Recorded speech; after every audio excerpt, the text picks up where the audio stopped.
Welcome back. As we write more and more complicated Java programs, we're inevitably going to make some mistakes. Some of these mistakes will be significant logic errors or misunderstandings on our part that we might have to further educate ourselves before we can solve.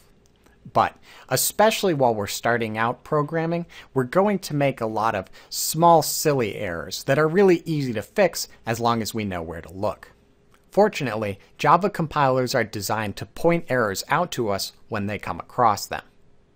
To see this in action, let's simply make our Hello World program incorrect by removing the semicolon from the end of this line. Now NetBeans red jitters the line to let us know that it's pretty sure something's wrong, but we can ask our compiler to take a shot at it anyway. If we attempt to build this project, we don't get the compilation successful message we otherwise would. Instead, we get an error message. This error is semicolon expected, which is a pretty handy and self-explanatory error message. Of equal importance is the number after the colon in this message. This lets us know on what line the compiler came across this error. In NetBeans, if we click on an error message, the IDE will highlight that line of code. If we add in our semicolon, then our program builds successfully. That's all there is to it. Of course, not all error messages are quite that self-explanatory. For the sake of argument, let's create a slightly more complicated error. What would have happened if we forgot to insert one of our parentheses in this program? When we press build, we get not one, but two errors, even though we really only made one mistake.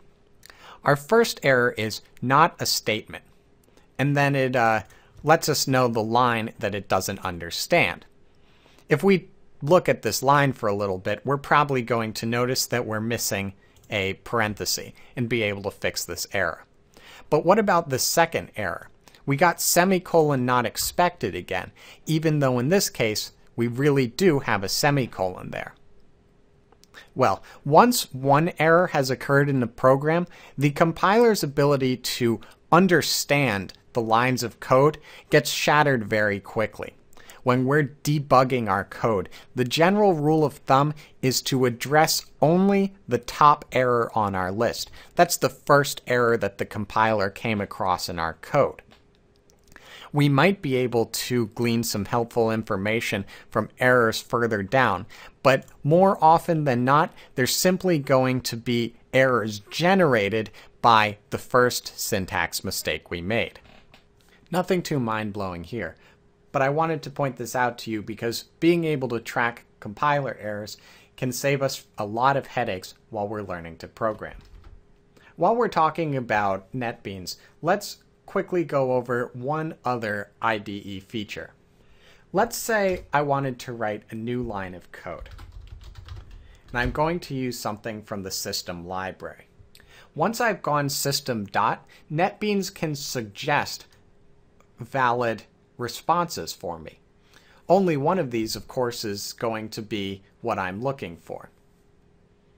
The NetBeans compiler has a lot of helpful features like this. If you're the kind of person who thinks code completion is awesome, go ahead and turn or leave these tools on.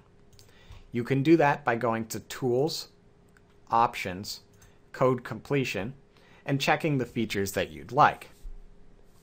If you'd rather NetBeans behave a little more like a text editor, go ahead and uncheck the features. And there we go. Lots of house cleaning in this video, but hopefully quick and not too painful. Thanks for watching.